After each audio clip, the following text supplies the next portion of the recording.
꿈, 배신, 그리고 위대한 용서, 요셉 이야기 사랑하는 여러분, 오늘 우리는 한 사람의 인생을 통해 하나님의 놀라운 섭리와 용서의 깊이를 탐험하는 여정을 떠나고자 합니다. 우리의 삶이 때로는 이해할 수 없는 고난의 연속처럼 느껴질 때가 있습니다.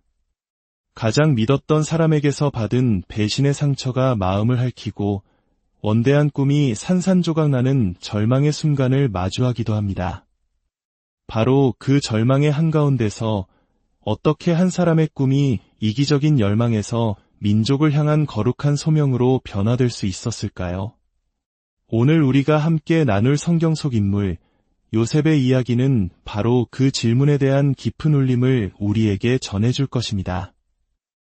이 은혜로운 이야기가 여러분의 마음에 와닿는다면 이 영상을 공유하는 것을 통해 더 많은 이들에게 하나님의 사랑을 전하는 통로가 되어주시길 바랍니다.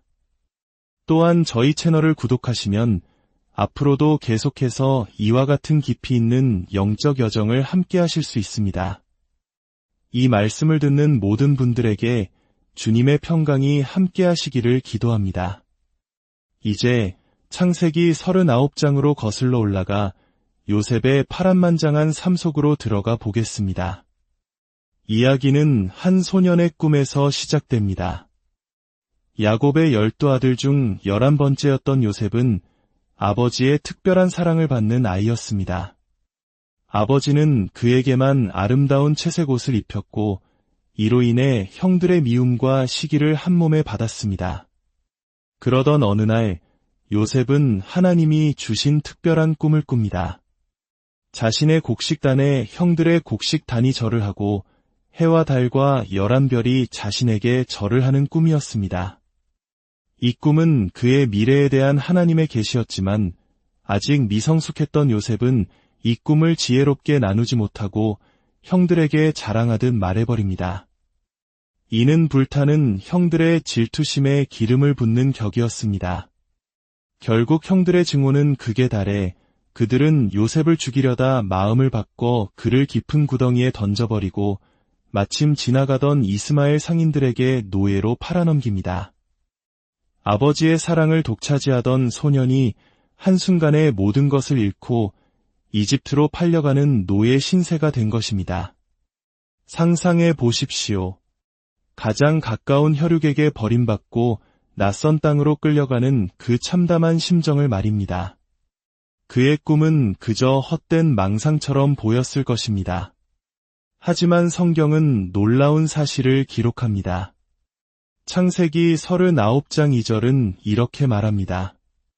주께서 요셉과 함께 하심으로 그가 형통한 자가 되어 그의 주인 이집트 사람의 집에 있으니 노예가 되었음에도 불구하고 하나님은 요셉과 함께 하셨습니다. 요셉은 보디발이라는 이집트의 고위 관리의 집에 팔려갔고 그곳에서 그는 노예로서의 삶에 좌절하지 않고 맡은 일에 최선을 다했습니다. 그가 손대는 모든 일마다 하나님의 축복이 임했고 이를 지켜본 주인 보디발은 요셉을 깊이 신뢰하여 자신의 모든 소유를 관리하는 가정 총무로 삼았습니다. 노예였던 요셉이 한 가정의 모든 것을 책임지는 자리에 오르게 된 것입니다. 여기서 우리는 하나님의 은혜 혹은 총애에 대한 중요한 통찰을 얻게 됩니다. 때때로 하나님이 우리에게 주시는 은혜는 나 자신을 위한 것이 아니라 나를 통해 주변 사람들을 축복하기 위한 통로가 될 때가 있습니다. 요셉 자신은 여전히 노예였지만 그에게 임한 하나님의 은혜로 인해 그의 주인인 보디발의 집이 번성했습니다. 이것은 요셉의 꿈이 변해가는 첫 번째 과정이었습니다. 나의 성공과 영광에 집중되었던 소년의 꿈이 타인을 섬기고 축복하는 더 큰 목적을 향해 하나님께서 그를 빚어가시는 과정이었던 것입니다. 마치 우리 한국인들이 어려운 시절 나의 성공이 곧 가족과 공동체의 성공이라 여기며 헌신했던 것처럼 요셉은 자신도 모르는 사이에 더 큰 그림의 일부가 되어가고 있었습니다. 그러나 시련은 여기서 끝나지 않았습니다.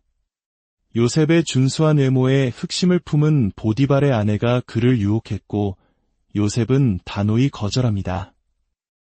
그의 거절 이유는 단순히 간음이 죄라는 도덕적 판단을 넘어섭니다. 그는 이렇게 말합니다.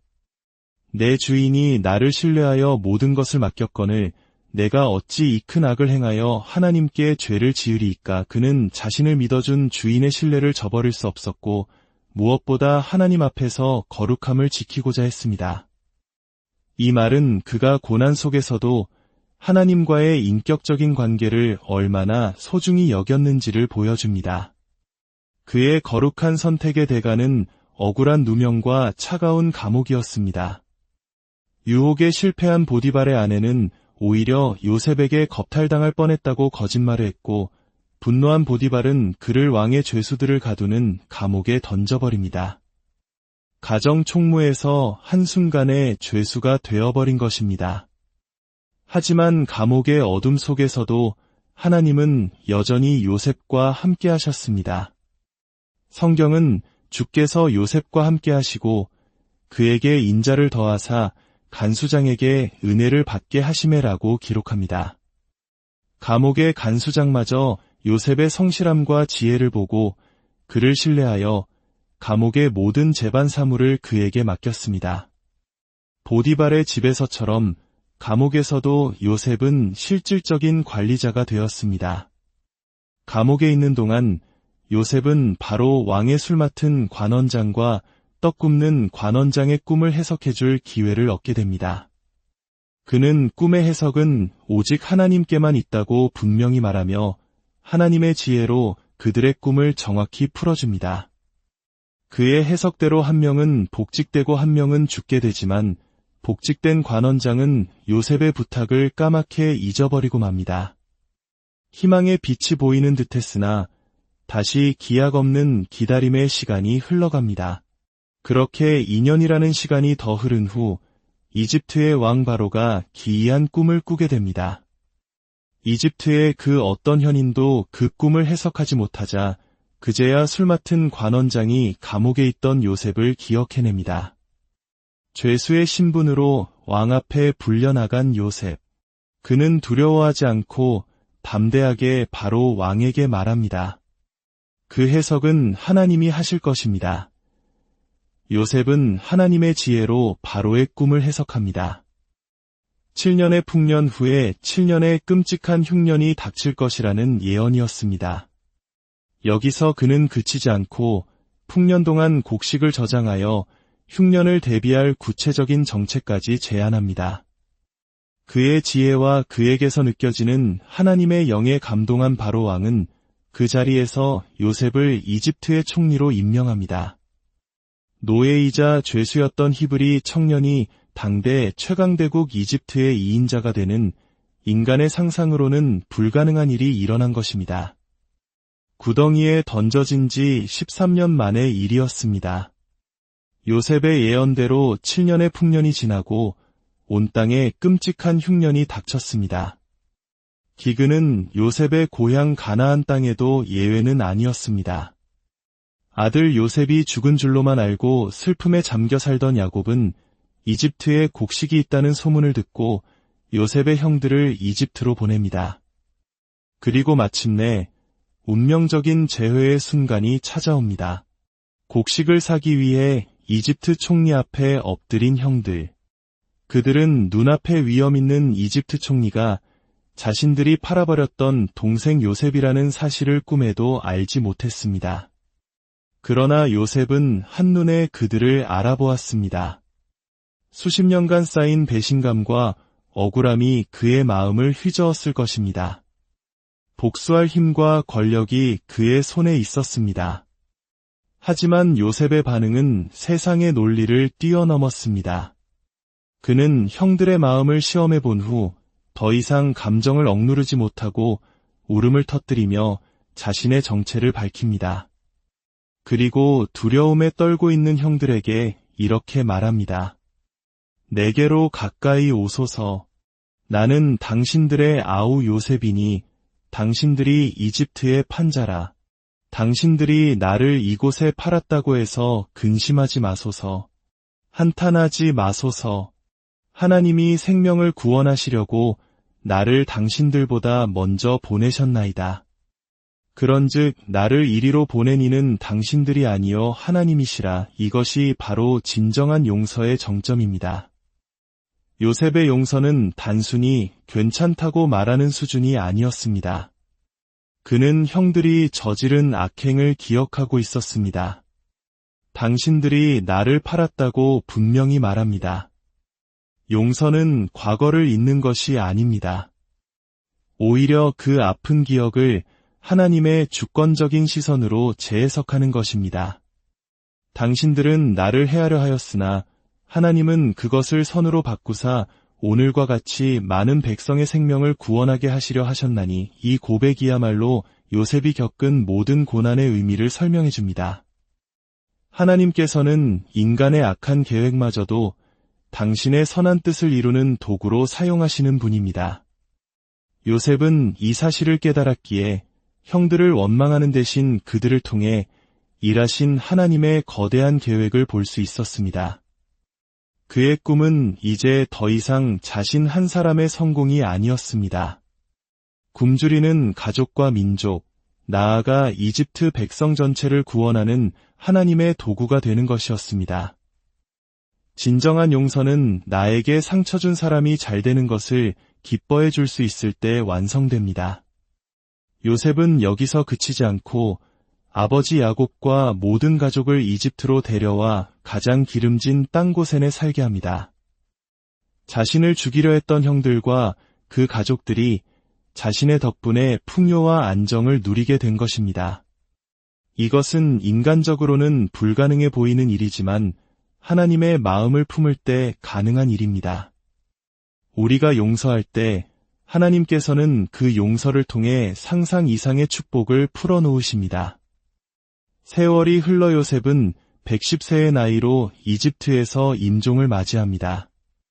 성경의 믿음의 영웅들을 기록한 히브리서 11장은 요셉의 위대한 믿음을 단 한 문장으로 요약합니다.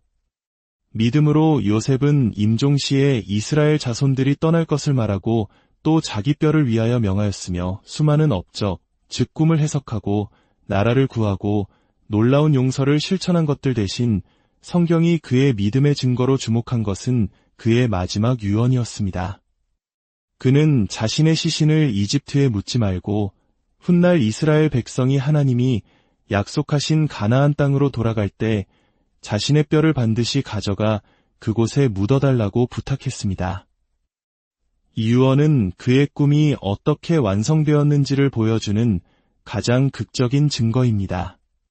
젊은 시절 그의 꿈은 온통 자신에게 집중되어 있었습니다.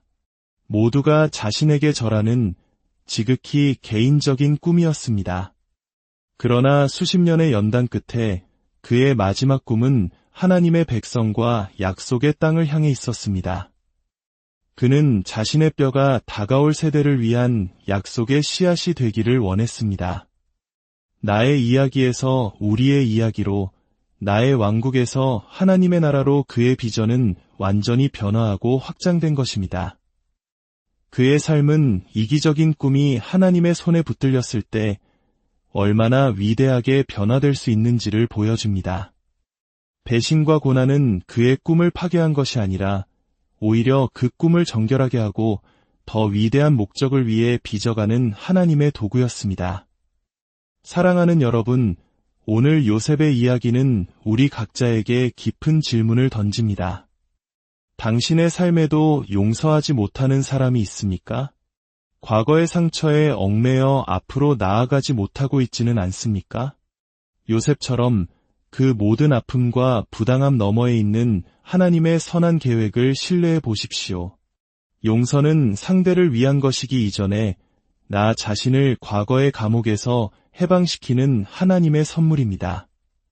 또한 당신의 꿈은 어디를 향하고 있습니까?